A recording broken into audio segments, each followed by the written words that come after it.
They just kept asking questions about what she was doing and offering to help, and eventually she realized she needed them. But now everything that happened wasn't just her responsibility, it was her fault. Like what Lady Gisela knocked Tam out cold and dragged him away, even though he already agreed to cooperate. I know what you're thinking, Mr. Folka said gently, and not because I'm violating the rules of telepathy, in case you're worried, but the burden you're carrying is written in every shadow on your face, and you must not blame yourself. Sophie forced herself to nod. Guilt was dangerous for elves, almost as sanity shattering as violence, but sure wasn't easy to let go of.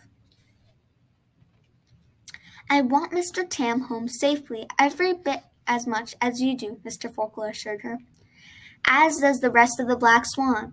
But that cannot be our only goal, so I need you to step back and remember what we are fighting for. What are we fighting for? Sophie countered. It feels like all we ever do. Try not to die, and sometimes we're not even very good at that. Mr. Forkle looked away, blinking hard, and Sophie was sorry she brought up what had happened with his twin brother. But if they didn't change something, it was only a matter of time before they lost someone else. We've been playing defense for far too long, he said, clearing the thickness from his throat. And that is never a good way to win. That is why I need you to look at this map again. Truly look, and tell me what you see. Sophie dragged out her sigh and tilted her head, trying to guess what he expected her to say. I see a divided world. An unevenly divided world, Bo added. He had a point. The elves had a bunch of huge cities, and that wasn't counting their individual estates scattered all over the planet. Meanwhile, the other species seemed to be more confined to their capitals, except the gnomes, who lived with the elves. The ancient council felt it was easier to ensure that each leader upheld the tenets of their treaties if the various species were separated from each other. Mr. Folker explained. So they did their best to keep everyone confined to their respective homelands. A quick series of taps made the glowing lines appear across the map, outlining the invisible boundaries around each species' territory. And their lands were much vaster than Sophie had realized, with borders extending well beyond their capitals. And that arrangement has its share of success. We scattered our cities to better keep an eye on everything, and no major wars have erupted among the intelligent species. Though what happened with Serenvale was a close call. Bo shifted his weight, not looking happy to hear a reminder of how the ancient ogre stole the gnomes' homeland and forced them to flee the lost cities. Florrie looked even less thrilled. Mr. Forkle kept his focus on the map. Time, however, has complicated things. Populations have grown, resources have been depleted, and many are beginning to feel restricted by their boundaries, particularly when you consider this. He tapped a rapid rhythm against the metal, and thousands more cities appeared across the parts of the map that had previously been empty, most scrunched so closely together that their labels overlapped in a tangle of letters. But Sophie could still tell she was looking at the forbidden cities. Human cities. The council let each intelligent species choose their homeland and kept land for ourselves in the neutral territories, Mr. Forkle continued quietly. But they left the rest of the planet to the humans because they're so much more prolific. And many now feel that the decision was a mistake. Some have even begun calling for drastic changes. I believe you've heard about the proposal for building a human sanctuary that circulated a few decades back. Haven't you, Miss Foster? Alison mentioned it a while ago, Sophie agreed, and the thought of moving all the humans to what would basically be an enormous prison made her queasy. Was that the Neverseens idea? It's hard to say where the murmurings originated, But the idea gained some powerful supporters, even among those considered to be respectful and influential. And though the council shut it down, they failed to address the larger conundrum that's been festering beneath the surface of all our worlds for centuries now. He turned to meet her gaze. We're spiraling towards war, and not an isolated battle, a global conflict involving every living being. He let that sink in before he added, That's why the Black Swan was formed, and why Alden and Quinlan have carried out so many of their own secret investigations through the last few decades. But it's also why the Neverseen exist, and why King Dimitar forged an alliance with them and unleashed the plague upon the gnomes. I suspect it's even why the trolls enlisted Lucia Vacker to help them experiment with their newborns. We're all reacting to the same problem. Only our solutions separate us. But why? Sophie had to ask, pointing to the map. I thought we could make anywhere inhabitable.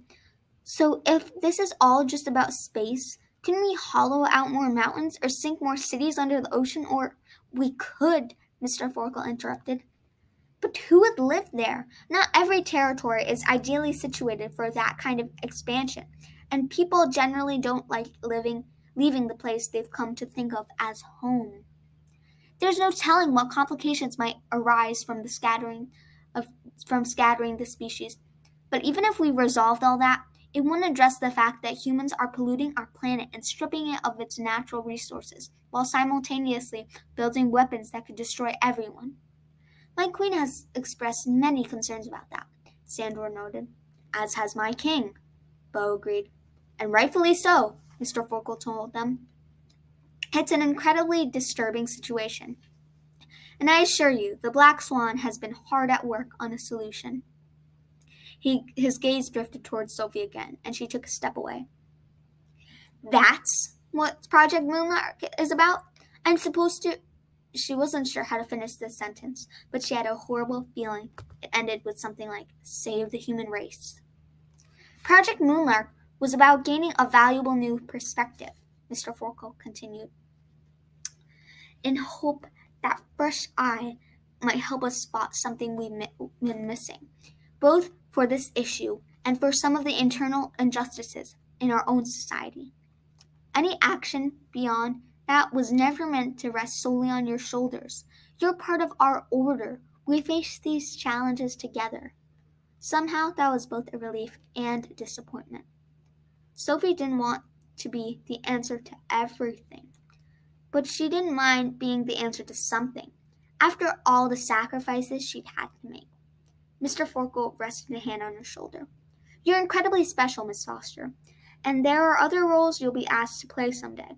But for now, I need you to concentrate on this. He pointed to the map. Given everything I've just told you, and everything you'll see here, what do you think the Neverseen's next move will be? She stared at the map so long the colors blurred. Okay, let's try it this way, he said. What do you think the Neverseen truly want? I'm talking about the order as a whole, not the personal agendas of their individual leaders. The only answer Sophie could come up with was power. Exactly. They want to be in control. That's one of the primary ways our orders differ from each other. The Black Swan restored to rebellion because we had no other means of pursuing necessary solutions. And our ultimate hope has been, and always will be, to work hand in hand with the Council as we address these complicated challenges. But the Neverseen have always desired to take over.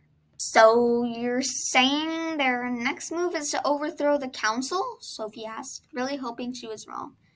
I believe that's their endgame, but I also believe they're wise enough to know that they're not ready for that step. Think about what would happen if they took out the Council now. Would they prove themselves mighty, or simply show the leaders of the other species that the lost cities are ripe for a takeover?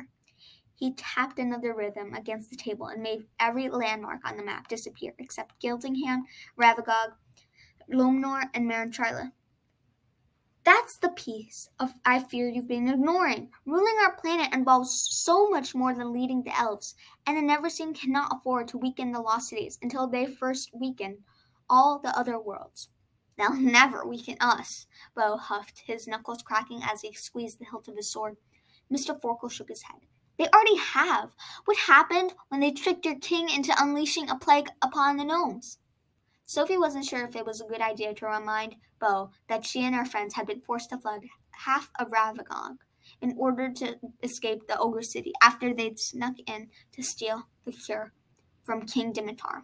But Bo's grip loosened on his weapon, and his molted skin paled as he said, "We've lost many great warriors."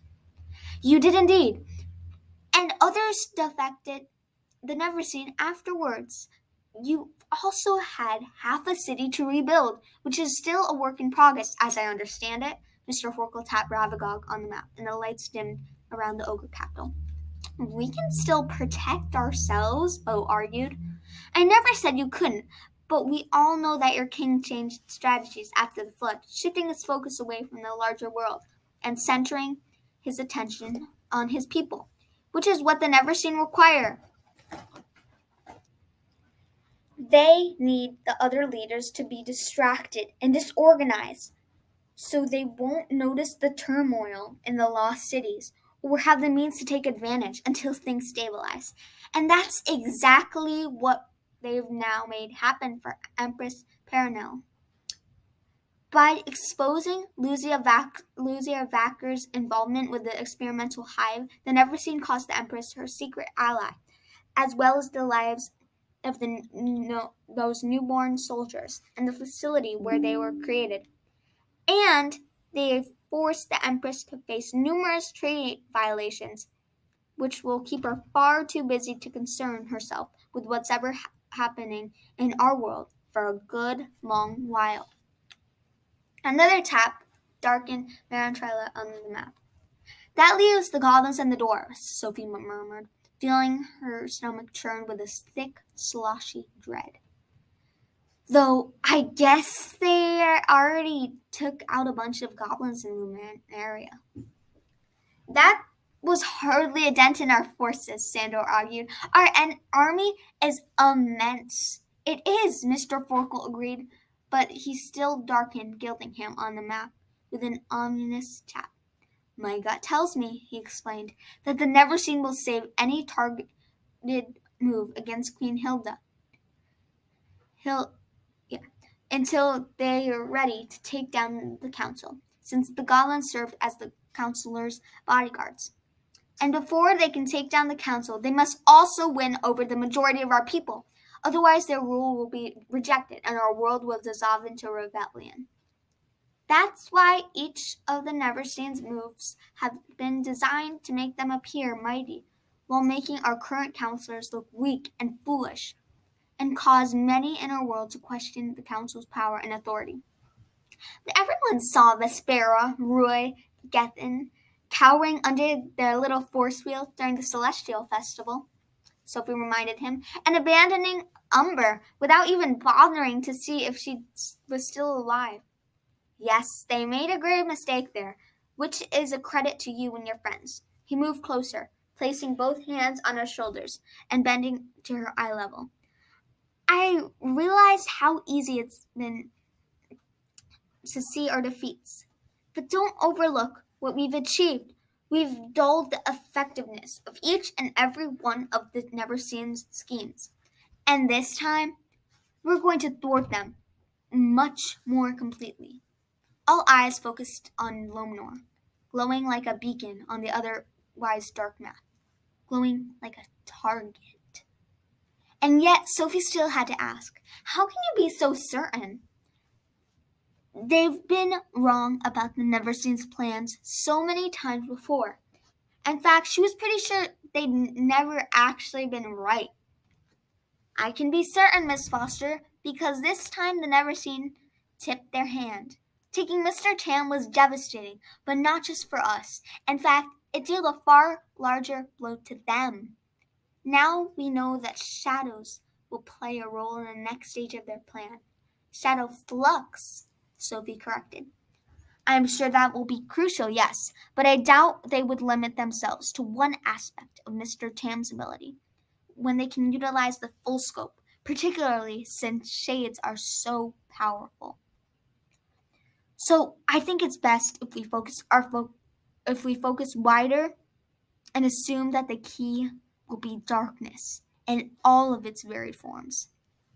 And where would darkness be more valuable than an underground city inhabited by creatures who rarely step into the light? A tingly sort of energy hummed over Sophie's skin as he moved back to the map and tapped the table with a new rhythm. The pin zoomed in on a dwarven capital, which reminded Sophie of an ant farm, a maze of carefully arranged tunnels snaking deep into the earth and leading to the underground plazas and marketplaces or the scattered bubble-shaped living quarters. It was somehow both bigger and smaller than she'd been expecting. Grady had told her once that the most recent census showed only 329 dwarves on the entire planet, and that was before 30 went missing, and others were lost in the battle on Mount Everest. But it was strange to see so few homes in Lonmore, which especially since their tunnels stretched for miles and miles and miles. Okay, she said, almost afraid to admit that he made a decent point. She was getting a floating feeling in her heart that felt a lot like hope, and hope was an emotion that had led them far astray too many times. Assuming you're right, how are we supposed to know what the Neverseen are planning to do with the dwarves? Like, specifically, because I'm seeing thousands of underground paths, and any of them could be used in an attack. That is why I want you and your friends to figure out. You all have extra time while Foxfire remains on hiatus. How are we supposed to do that?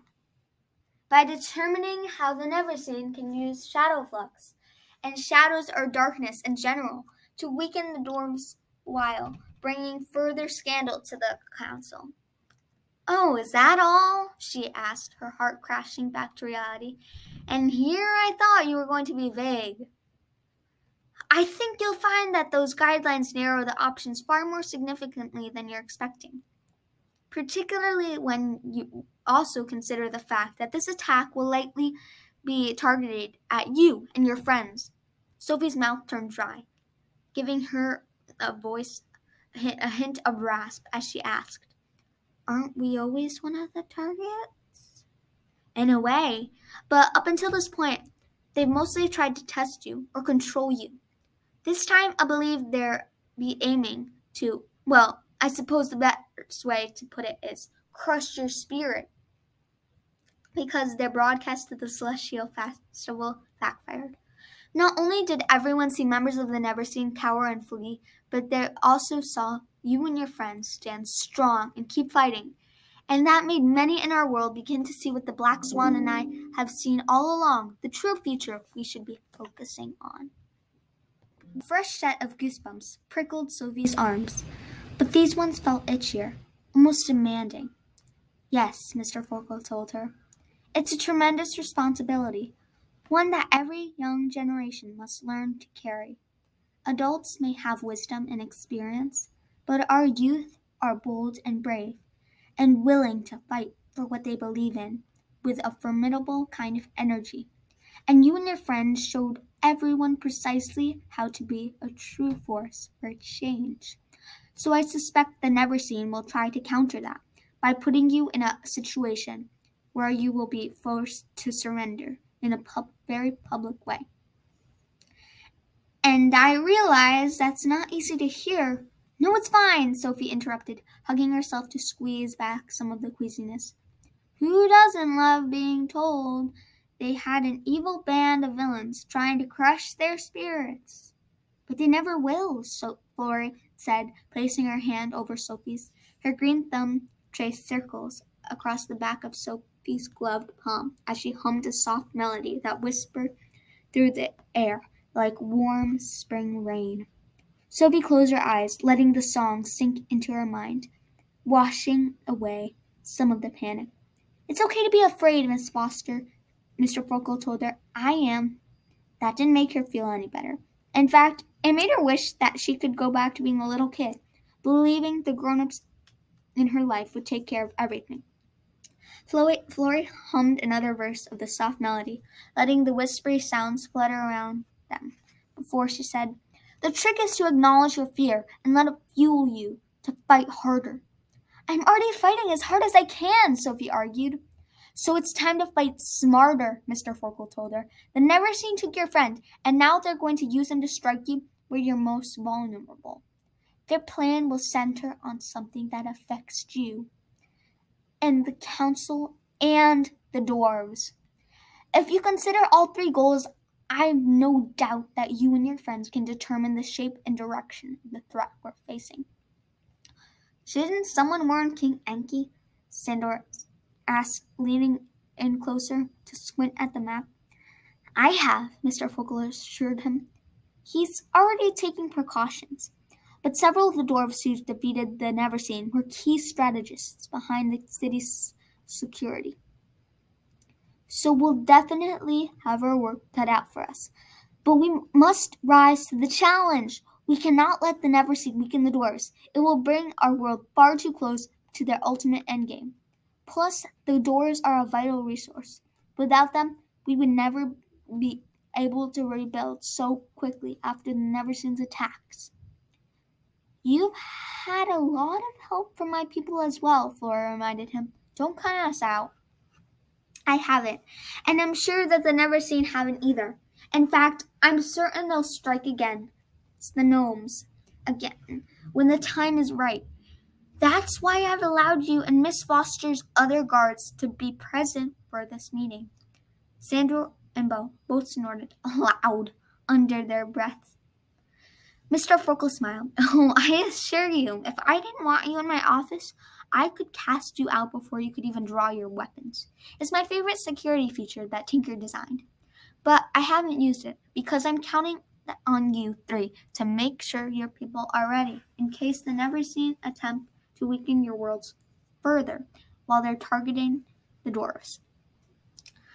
I'll update the council as well and convince them to take our own precautions. And while you're doing all of that," he shifted back towards Sophie, "I need you and your friends to focus on what we've discussed. I recommend starting with Mr. Tam. Think of his strengths and your weaknesses, since where they overlap likely lies the Neverseen's plan." Sophie swallowed hard, but it couldn't dislodge the lump in her throat as she forced herself to ask the question she'd been dreading. "So, you think Tam's going to do what they want him to do? You don't think he'll find a way to resist?" Mr. Forkle looked away. "I think if it comes down to it, there are very few things Mr. Tam wouldn't do to protect his sister, and Lady Gisela knows all that too well." Sophie wished she could argue, but she had been worrying about the same thing. Tam had already left the Lost City, so Lynn wouldn't have to be alone after the council banished her, and the two of them spent years living in the shoddy tents and starving in the neutral territories. He'd even joined the Black Swan, mostly for her. It made him incredibly brave and sweet and noble and a little scary, at least in his present situation. "He needs your help," Mr. Forkle told her. "You can save Mr. Tam by facing an impossible decision. So I suggest you get to work. Compare what you and your friends each know about him. Then talk to Lady Zilla and find out everything she's taught Mr. Tam and everything she knows about Shadowflux. I also recommend familiarizing yourself with Lomnor. Miss Lynn lived there for a brief time, so she might have some ideas of the city's vulnerabilities. And you should ask Nubichi as well. Feel free to share my theories with her, if she hasn't been listening to us already, and see if she can provide any insights. I'll, of course, arrange a visit between you and King Enki, along with a tour of Lomnor, as soon as I can." Sophie nodded, telling herself to feel relieved as he pounded his fist against the table, making the metal flatten back into a smooth, empty surface. This was the earliest they'd ever seen a concrete strategy for stopping the Neverseen, and she hadn't even tried to pry it out of him, or follow a bunch of mysterious clues and notes before he trusted her. This was the process. But was it enough? And how would her friends feel about focusing on Tam? She suspected that they would not go over well, but at least it would give her a perfect excuse not to talk about. Wait, she said, as the door slid open and Mr. Forkle pulled his Pathfinder from his cape pocket. She'd gotten so distracted by the map and his stares about the dwarves that Tam that she had forgotten the reason she'd asked for the meeting in the first place. None of this is why I asked we needed to talk. He spun the crystal at the end of the silvery wand. Well, surely you can agree this is far more important. It was and it wasn't. Compared to everything going on, her personal life did rank pretty low. But she'd waited 9 days for the opportunity. She wasn't about to waste it. This will only take a minute, she promised, squaring her shoulders and trying to project confidence as she switched to the speech she'd prepared. I know you often wanted to tell me certain things about who I am and what your plans are for me and where I come from and what's happened in my past. And I know you're protecting me, but I can handle that stuff now. And I'm worried that the reason we keep failing is because all this secret's between us. It makes trusting you really hard sometimes, and it leaves me without some pretty important information. So I think it's time for us to agree that we need to solve all those mysteries. She let out a breath. There, she'd said it. Now she needed him to argue that she couldn't possibly tell her everything, because this was Mr. Forkle after all, and then she'd offer a compromise and make him agree to answer at least one question. They made a similar deal before, and she knew exactly what question she asked. But Mr. Forkle didn't follow this through.